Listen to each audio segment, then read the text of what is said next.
저는 평생 남편 한 사람만 믿고 살았습니다. 결혼 30년 그 긴 세월 동안 저는 단 한 번도 남편을 의심해 본 적이 없었습니다. 아침마다 따뜻한 밥을 차려주고 그가 좋아하는 된장찌개를 끓이고 와이셔츠에 풀을 먹여 다림질하는 것이 제 일상이었습니다. 저는 그저 평범한 아내였고 우리는 그저 평범한 부부였습니다. 남편 성우는 작은 무역회사를 운영했습니다. 젊은 시절엔 돈이 없어서 힘들었지만 함께 악착같이 모은 돈으로 사업을 시작했고 이제는 제법 안정된 생활을 하게 되었습니다. 아이들도 다 커서 독립했고 이제 우리 둘만의 시간이 시작되는 줄 알았습니다. 늦은 나이에 찾아온 여유로운 삶, 그것이 제게는 작은 보상처럼 느껴졌습니다. 혜정은 제 가장 친한 친구였습니다. 아니, 친구라는 말로는 부족했습니다. 우리는 25살 때 같은 회사에서 만났고 30살에 비슷한 시기에 결혼했습니다. 아이 키우는 고생도 함께 나눴고 시댁 문제로 울 때도 서로의 어깨를 내어줬습니다. 혜정은 5년 전 남편과 사별했습니다. 그때 제가 가장 먼저 달려갔고 밤새 그녀의 손을 잡아줬습니다. 혜정이 다시 웃을 수 있을 때까지 저는 언니처럼 동생처럼 그녀 곁을 지켰습니다. 그래서였을까요? 혼자가 된 혜정이 안쓰러워서 저는 더 자주 그녀를 우리 집으로 초대했습니다. 주말마다 함께 저녁을 먹었고 명절에는 혼자 있을 혜정을 위해 우리 가족 모임에 초대했습니다. 남편도 당연하게 받아들였습니다. 오히려 혜정을 챙기는 제 모습을 보며 착하다고 따뜻하다고 말해줬습니다. 저는 그 말이 좋았습니다. 제가 누군가에게 도움이 된다는 것이 무언가 의미 있는 일을 하고 있다는 것이 뿌듯했습니다. 그런데 언제부턴가 이상한 느낌이 들기 시작했습니다. 정확히 언제부터였는지는 모르겠습니다. 다만 어느 날 문득 남편의 셔츠에서 낯익은 향수 냄새가 났습니다. 혜정이 늘 뿌리던 그 향수였습니다. 저는 속으로 웃었습니다. 아마 주말에 혜정이 우리 집에 왔을 때 남편 옆에 앉아서 옮겨진 거겠지. 그렇게 생각하고 넘어갔습니다. 또 한 번은 혜정의 생일에 남편이 선물을 준비했습니다. 제가 물으니 혜정 언니가 혼자라 쓸쓸하실까봐 우리 둘 이름으로 선물을 준비했다고 말했습니다. 저는 남편의 세심함에 오히려 고마웠습니다. 혜정을 위하는 마음이 이렇게 따뜻한 사람과 결혼한 것이 다행이라고 생각했습니다. 그런데 나중에 알았습니다. 그 선물은 제가 전혀 모르는 사이에 준비된 것이었고 그 안에는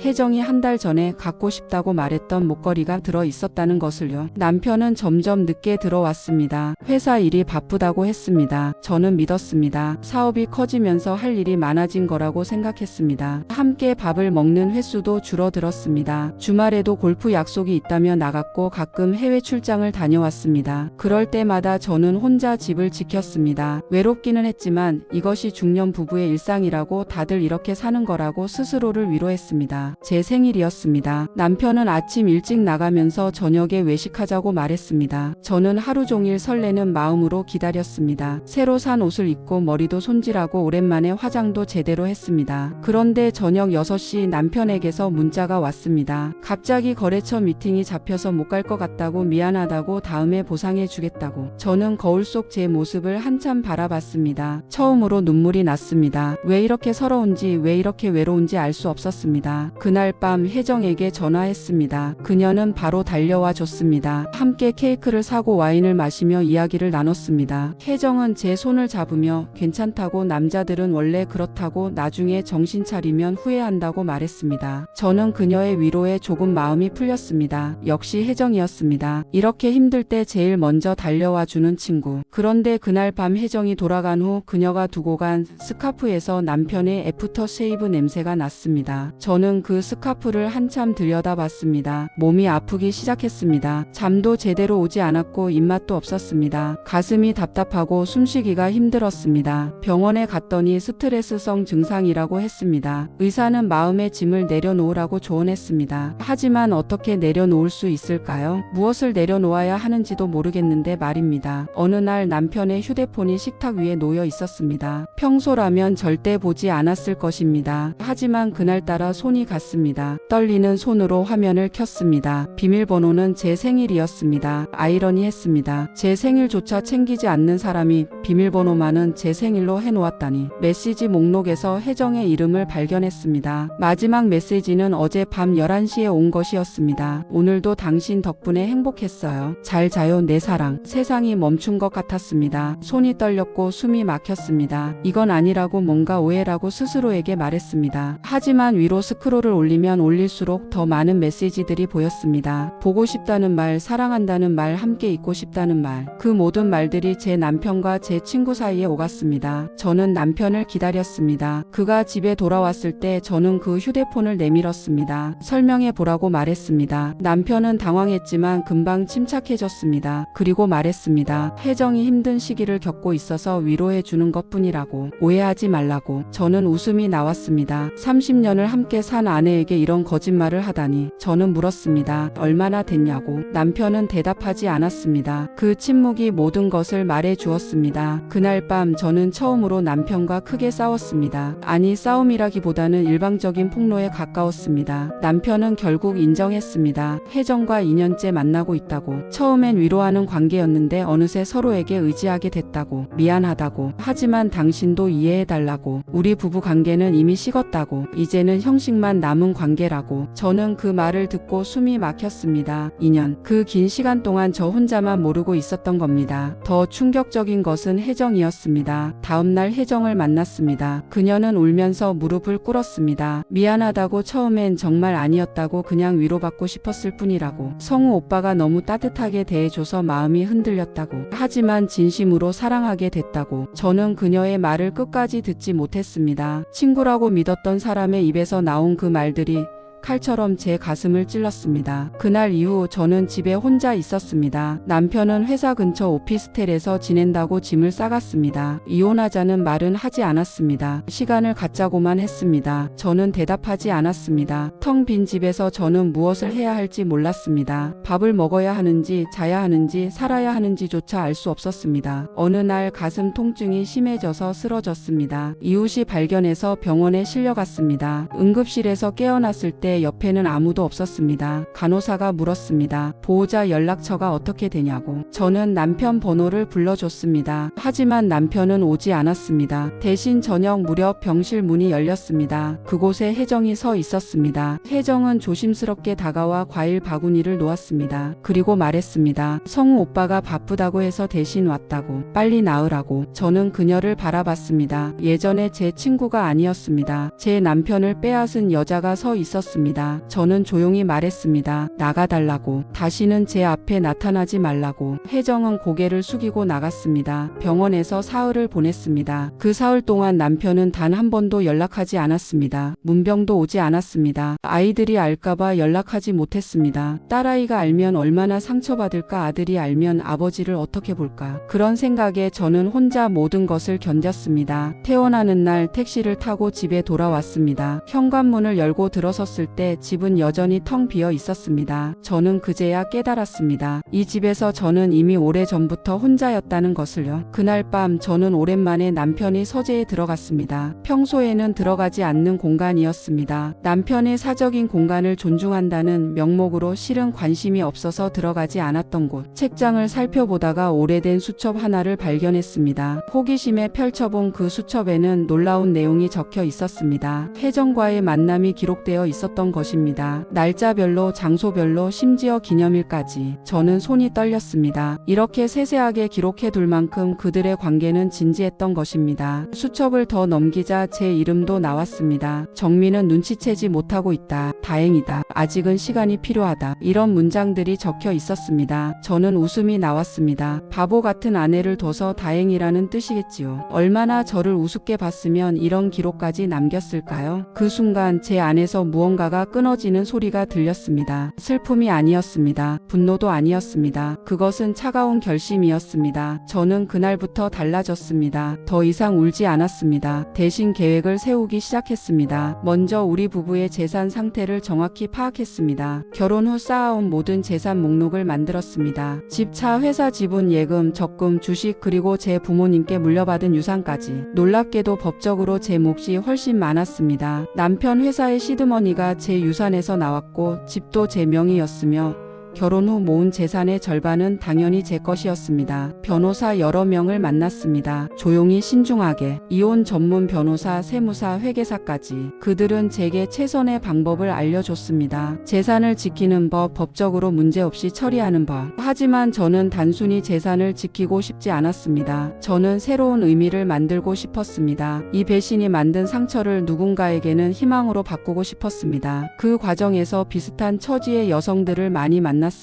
법률 상담소에서, 심리 상담센터에서, 이혼 준비 모임에서. 그들의 이야기는 저와 놀라울 정도로 비슷했습니다. 오랜 시간 헌신했지만 배신당했고 경제적으로 무력하고 나이 들어서 새로 시작하는 것이 두려운 여성들. 저는 그들을 보며 생각했습니다. 제 재산으로 이들을 도울 수 있지 않을까? 단순히 돈을 주는 것이 아니라 새로운 삶을 시작할 수 있는 기반을 만들어주는 것입니다. 그렇게 재단 설립을 구상하기 시작했습니다. 배신당한 중년 여성들에게 법률 지원, 심리 상담, 직업 교육, 창업 자금을 지원하는 재단. 이름은 다시 서다라고 정했습니다. 넘어진 자리에서 다시 일어서는 여성들을 돕겠다는 의미였습니다. 변호사는 재단 설립에 시간이 걸린다고 했습니다. 최소 6개월에서 1년. 저는 그 시간이 필요했습니다. 남편이 눈치채지 못하도록 조용히 준비할 시간이요. 한편 남편과 혜정은 점점 대담해졌습니다. 어느 날 우연히 그들이 함께 있는 모습을 목격했습니다. 동네 카페에서였습니다. 저는 약을 사러 나갔다가 우연히 그 카페 앞을 지나갔습니다. 창가에 앉은 두 사람이 손을 꼭 잡고 웃고 있었습니다. 남편의 얼굴에는 제가 본 적 없는 표정이 있었습니다. 행복해 보였습니다. 저와 함께 있을 때는 결코 짖지 않던 그런 표정. 혜정도 마찬가지였습니다. 그녀는 소녀처럼 수줍게 웃으며 남편을 바라보고 있었습니다. 저는 그 자리에 얼어붙었습니다. 지나가는 사람들이 있었지만 저는 움직일 수 없었습니다. 얼마나 그렇게 서 있었을까요? 두 사람이 일어나 나오는 것을 봤습니다. 저는 재빨리 골목으로 숨었습니다. 그들은 제 앞을 지나갔습니다. 남편이 혜정의 어깨에 팔을 두르고 있었습니다. 혜정이 남편의 가슴에 머리를 기댔습니다. 제가 30년 동안 꿈꿨던 모습이었습니다. 다정한 부부의 모습. 그런데 그 모습이 제가 아닌 다른 여자와 함께 만들어지고 있었습니다. 집으로 돌아와 거울을 봤습니다. 57의 제 얼굴이 보였습니다. 주름이 깊어졌고 머리카락 사이로 흰머리가 보였습니다. 몸도 예전 같지 않았습니다. 저는 언제부터 이렇게 늙었을까요? 젊음을 모두 이 가정에 바쳤는데 정작 제 남편은 저를 보지 않았습니다. 거울 속 제 모습이 낯설었습니다. 저는 도대체 누구였을까요? 성우의 아내, 아이들의 엄마, 혜정의 친구. 하지만 정민은 어디에 있었을까요? 저는 조용히 준비했습니다. 변호사와 상담하고 서류를 정리하고 재산 목록을 만들었습니다. 그리고 한 가지 더 결심했습니다. 복수가 아니라 정리였습니다. 이 모든 것을 깨끗이 정리하고 새로운 삶을 시작하기로 했습니다. 어느 날 저는 남편과 혜정에게 만나자는 연락을 했습니다. 두 사람은 조심스럽게 나타났습니다. 이혼 조건을 이야기하러 온 줄 알았던 모양입니다. 저는 그들에게 말했습니다. 이혼하겠다고. 대신 재산 분할은 법대로 하겠다고. 회사 지분의 절반, 집, 그 외 모든 것을 정확히 반으로 나누겠다고. 남편의 얼굴이 굳었습니다. 회사를 반으로 나누면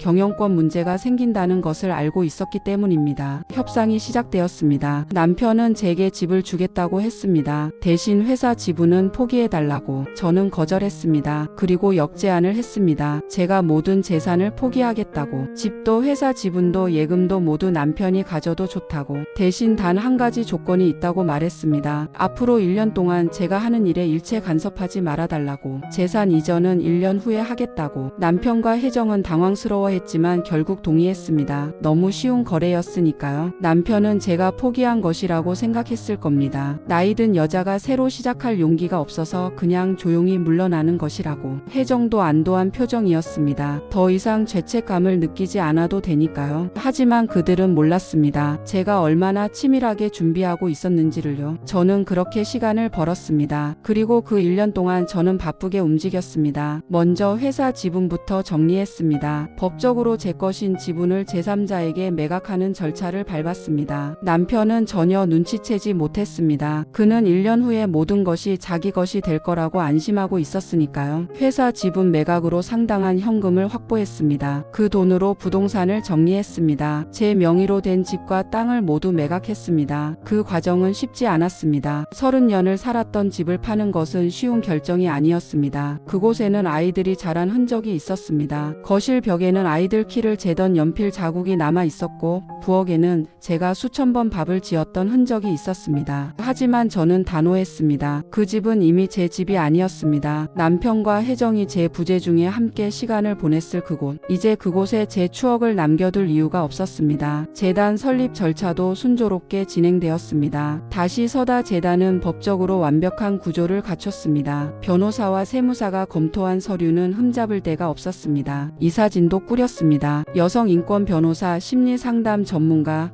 경제교육 전문가들이 함께했습니다. 그들은 모두 제 뜻에 공감했고 이 재단의 의미를 이해했습니다. 재단의 첫 번째 프로그램을 기획했습니다. 배신당한 여성들에게 법률 상담을 무료로 제공하고 이혼 소송 비용을 지원하며 심리치료를 연결해 주는 것. 또한 새로운 직업을 찾을 수 있도록 교육 프로그램을 운영하고 소규모 창업을 원하는 이들에게 무이자 자금을 대여하는 것. 단순히 돈을 주는 것이 아니라 스스로 일어설 수 있는 힘을 키워주는 것이 목표였습니다. 그 와중에도 남편과 혜정의 생활은 계속되었습니다. 두 사람은 이미 공공연하게 커플처럼 지냈습니다. 동네에서 함께 있는 모습이 자주 목격되었고 남편의 지인들도 알게 되었습니다. 어떤 이들은 저에게 동정의 눈길을 보냈고 어떤 이들은 수군거렸습니다. 하지만 저는 개의치 않았습니다. 곧 모든 것이 끝날 테니까요. 1년이 다 되어갈 무렵 저는 마지막 준비를 했습니다. 영상 편지를 녹화했습니다. 남편과 혜정에게 그리고 언젠가 이 상황을 알게 될 제 아이들에게 남길 메시지였습니다. 카메라 앞에 앉았을 때 저는 더 이상 슬프지 않았습니다. 담담하게 제 이야기를 했습니다. 30년의 결혼 생활, 배신의 순간들,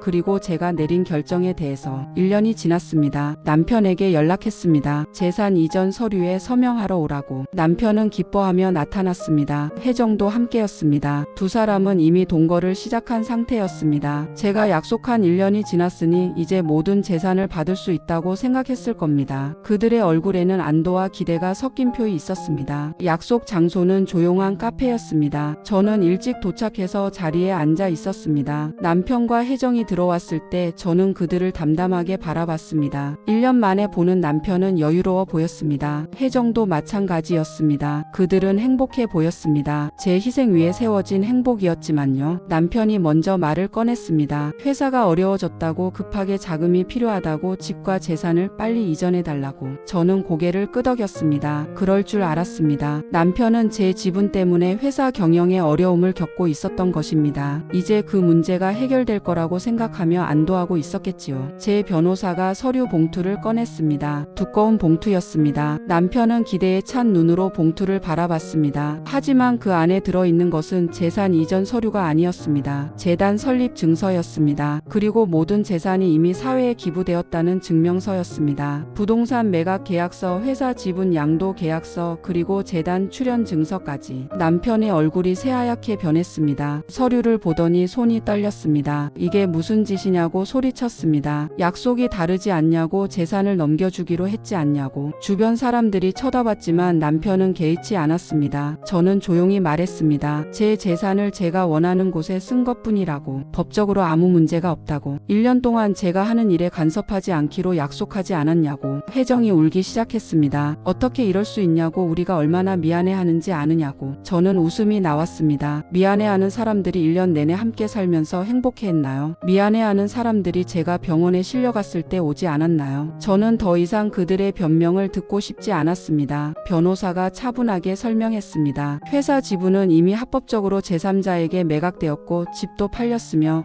모든 재산은 재단으로 넘어갔다고. 남편 명의로 남은 것은 그가 최근 몇 년간 번 수입뿐이고 그마저도 회사 경영에 문제가 생기면서 빚이 더 많아진 상태라고. 법적으로 모든 절차는 완벽하게 진행되었고 이 일을 제기할 여지가 없다고 덧붙였습니다. 남편은 의자에 주저앉았습니다. 완전히 무너진 모습이었습니다. 회사를 살릴 방법이 사라진 것입니다. 제 지분이 있어야 은행 대출도 가능했고 투자자들도 믿어줬는데 이제 그 모든 것이 물거품이 된 겁니다. 혜정은 계속 울고 있었습니다. 그녀도 이해했을 겁니다. 남편에게 더 이상 경제적 여유가 없다는 것을요. 저는 노트북을 꺼내 영상을 틀었습니다. 준비해둔 마지막 메시지였습니다. 화면 속에 저는 담담한 표정으로 말했습니다. 30년을 함께 산 남편에게, 25년을 함께한 친구에게, 당신들은 제게서 모든 것을 빼앗았습니다. 믿음도 우정도 30년의 시간도. 하지만 저는 당신들에게 복수하고 싶지 않습니다. 영상은 계속되었습니다. 다만 이제 각자의 길을 가야 한다고 생각합니다. 당신들이 함께 만들어갈 미래가 행복하기를 바랍니다. 하지만 그 행복은 제 희생 위에 세워진 것이 아니라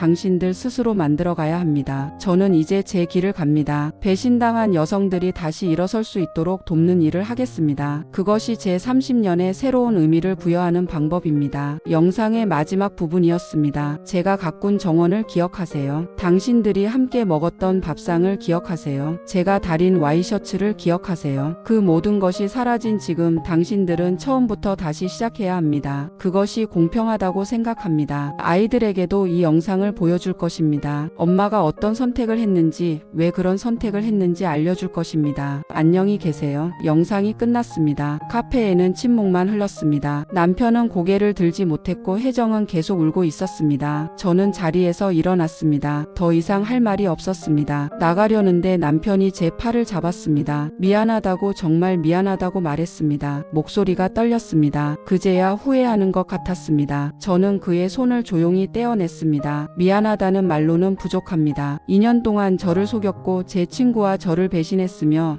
제가 쓰러졌을 때조차 오지 않았잖아요. 이제 각자 책임지고 살아가세요. 그렇게 말하고 카페를 나왔습니다. 변호사가 뒤따라 나왔습니다. 뒤에서 혜정이 부르는 소리가 들렸지만 저는 돌아보지 않았습니다. 밖은 가을이었습니다. 선선한 바람이 불었습니다. 저는 깊게 숨을 들이마셨습니다. 가슴이 뻥 뚫린 것 같았습니다. 30년의 무게를 완전히 내려놓은 기분이었습니다. 변호사가 물었습니다. 괜찮으시냐고. 저는 고개를 끄덕였습니다. 괜찮다고, 아니 괜찮은 게 아니라 좋다고 대답했습니다. 정말로 그랬습니다. 제 인생에서 가장 시원한 순간이었습니다. 그 후로 몇 달이 지났습니다. 남편과 혜정이 어떻게 지내는지는 모릅니다. 알고 싶지도 않습니다. 다만 소문으로 들었습니다. 남편의 회사가 결국 문을 닫았다고, 두 사람이 작은 아파트로 이사했다고, 처음부터 다시 시작하는 중이라고. 저는 그들을 동정하지 않았습니다. 그것이 그들이 선택한 길이니까요. 배신의 대가는 그들 스스로 치러야 하는 것입니다. 재단은 본격적으로 운영되기 시작했습니다. 첫 번째로 도운 여성을 잊을 수 없습니다. 45세 은희 씨였습니다. 20살에 결혼해서 25년을 살았는데 남편이 직장 후배와 바람을 피웠다고 했습니다. 이혼하고 싶지만 고등학생 아들 둘을 키워야 해서 돈이 없어서 어디서부터 시작해야 할지 몰라서 망설이고 있었습니다. 저는 그녀에게 법률 상담을 연결해줬고 심리치료를 받을 수 있게 했으며 자격증 공부를 할 수 있도록 지원했습니다. 1년 후 그녀는 당당하게 이혼 소송에서 이겼고 양육비와 위자료를 받았으며 새로운 직장을 구했습니다. 그녀가 재단에 찾아와 눈물을 흘리며 고맙다고 할 때 저는 확신했습니다. 제가 옳은 선택을 했다고, 제 고통이 헛되지 않았다고. 시간이 흐르면서 재단의 소문이 퍼졌습니다. 언론에서도 관심을 가졌습니다. 한 방송국에서 다큐멘터리를 만들고 싶다고 제안했습니다. 저는 거절했습니다. 이것은 저의 복수가 아니라 진정으로 필요한 사람들을 위한 것이었으니까요. 하지만 재단의 활동은 계속 알려졌고 더 많은 여성들이 도움을 요청했습니다. 매달 수십 명의 여성들이 재단 문을 두드렸습니다. 그러던 어느 날 딸아이에게서 연락이 왔습니다. 32살의 제 딸은 해외에서 일하고 있었습니다. 그녀는 최근 아버지와 혜정 이모가 함께 있는 것을